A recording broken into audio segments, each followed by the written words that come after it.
finished my coffee, ran some errands, worked for a little bit, then finally decided I needed to do my makeup for myself, of course.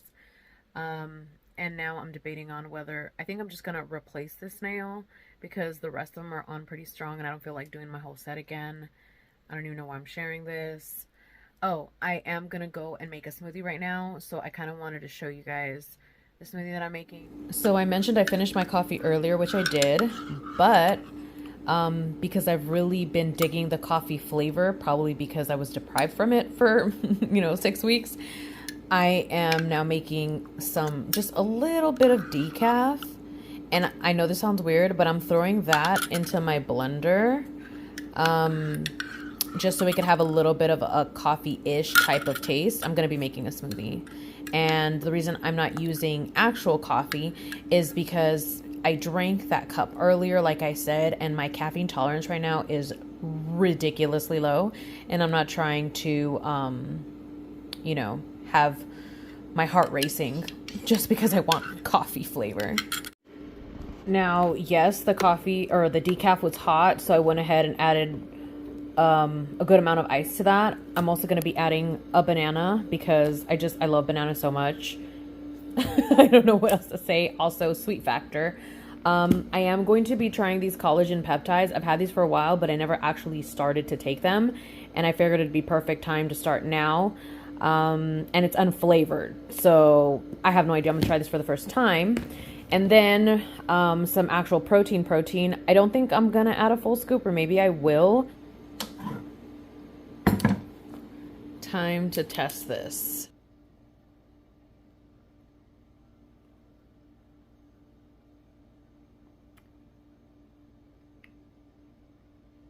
This is actually good. Wow. And I did end up putting in a whole 2 scoops of the organic protein. It's actually 2 scoops is 1 serving. That's why I did 2 scoops. This is actually pretty damn delicious. I almost want to even sprinkle some cinnamon on top. I think that's what I'm going to do, that, keep the prosperity magics alive.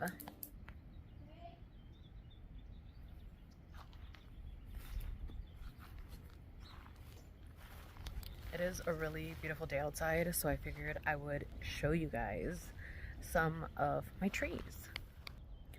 I think it's a pomegranate bush, not tree. But yeah, we have harvested quite a bit of pomegranates from that little guy. And I say little, even though it's huge right now, because when we first got it, it was actually a gift from my partner. When we first got it, it was so tiny, and it has probably quadrupled in size now. So good omen, and also really good fruits, especially because there's actually some history about our house specifically trying to grow things here and them really not growing, or when they eventually would grow, if they didn't die, they would not bear any fruit. But yeah, behind me is our guava tree.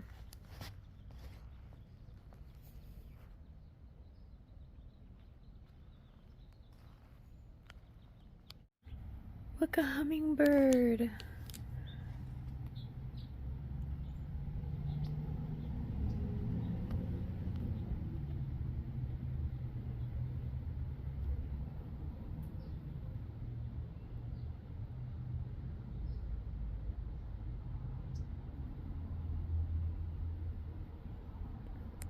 Giving me the look.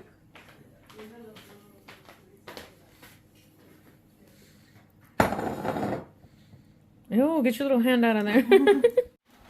Just in case you were wondering if it was family approved, it is. Very healthy source of protein also, by the way. It's already starting to get dark, but I almost completely forgot to share with you our lemon tree. You can already see the yellowing of some of the leaves and some drier pieces up there. My dad cut it not that long ago. He always cuts it to his liking and doesn't like listening to us on how to take care of this tree, so we just kind of let him do his own thing so we don't get into an argument with it. But yeah, I'm probably gonna uproot this palm. There's another palm over there because we don't want them taking nutrients from the lemon tree, but they all kind of sprouted on their own. we've had seeds of this flower before spread in the front yard, and I'm thinking it found its way back here because of our little birdies that we have that live in some of the trees we have in the front. I'll show you those in a bit.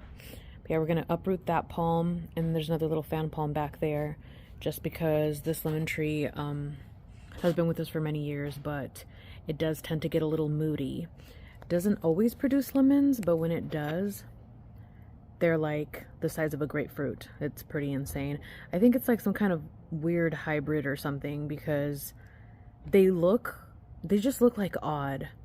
If I wish I had clips of when it was giving fruit a while back, but I don't, so too bad, so sad. Here's another little fan palm. There's that second one. So there's 3 right here, and the only reason they're here is because, like I said, our birds that we cohabit with in this lot, they love being in the trees and dropping seeds everywhere, so we get little presents like this every now and then of things that grow where we did not plant them. So these big boys right here, and they have been trimmed down, are where a lot of the birds like to live. There's a lot of birds that are, you know, building their homes in there and have been living there for years, much longer than before we even moved in, which was over a decade ago. And we like to know that they have their homes there, so we try not to like disturb them. I think it was this year was the first time we ever even trimmed the top. And this big ass bucket has our avocado tree that was gifted to us. When we first got it, it was in a, I don't even think it was in a bucket that big. And we kept on changing and transferring it over as it grew.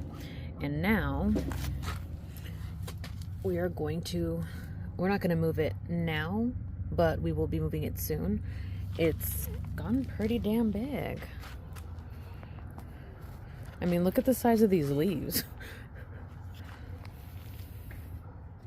They're massive. Now this right here, this is Big Mama. This is Rue. It is one of my, if not the favorite baby of the moment. I think it was in my plants vlog like a year ago, or at the very least at the beginning of this year. And it has, oh my god, it smells so strong. It's wonderful. Smelling Rue also helps with headaches, FYI. Okay, so that's all I'm going to be filming for now because it continues to get darker and darker by the second, and I didn't want to go through every single plant that we have just because it's going to take a lot longer than a few more minutes. I also got this deck about a month ago. I really want to do like a little mini flip through of it, but I'm trying not to make my videos super long, so yeah, I think I'm going to save that for another video. However, I've already used this deck, and so far I'm very neutral about it, but it is a beautiful deck, so I do want to do a little flip through with it. I don't know how many people actually have this, but I feel like it's kind of a popular deck, especially because Juliet Diaz is involved, which I think a lot of people in the witchy community are familiar with at least some of her books. She has authored, I don't know if it's 3 books, I think it may be 3, but she definitely is someone who I think stands for a lot of things that I believe in the community, so I did want to highlight that as well. So I have this warm, delicious concoction here. I think I'll explain more of what's in this in a bit, but I'm gonna add some canela, or I guess it's like, how do you say canela in English? Like, obviously it's cinnamon, but cinnamon water? Boiled cinnamon in water?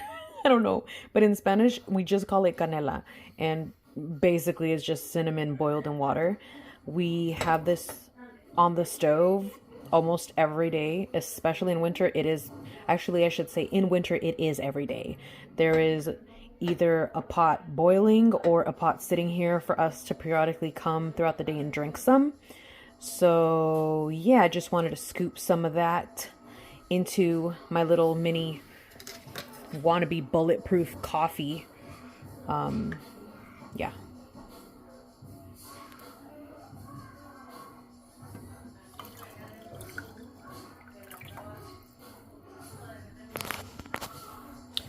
So there's no sugar added to this. It is just the cinnamon bark or cinnamon sticks, whatever you want to call it, and water. And then it is just boiled until it is the color that you want it to be in order for it to be effective or serve its purposes.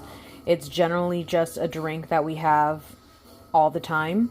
I don't know if any other Mexican households are like that, but I was raised on this. So I feel like I should just touch on a few correspondences for cinnamon. Not that it's necessary, but you know, when you're using any type of plant or yeah, just any type of plant, they all have correspondences either because they've shown them to you, so you have been able to pick up on those as you've used whatever plant that may be, or you've used them in spell work. But as we know, there is so much you can do every single day that doesn't take as much effort as a whole ass ritual that can, you know, give you a little pop of magic. So with cinnamon, like I said, we always have cinnamon water, cinnamon tea. I guess maybe it would be called cinnamon tea. I don't know why I didn't think about that. I was over there fumbling like an idiot with my words. But so yeah, so like cinnamon tea. Anyways, so cinnamon can be added to, like I did to coffee, so that kind of like marries correspondences for coffee as well. But cinnamon by itself can just be used in prosperity and abundance workings, and if you're just drinking it, it could serve that same purpose. It's also, I know some people see it as protective. I see it as protective. I also see it as fiery because its taste is fiery. So fiery to me usually means protection, but it can be used in other ways that fire could be used. But abundance opens a whole other can of worms, because abundance in what? Abundant how, right?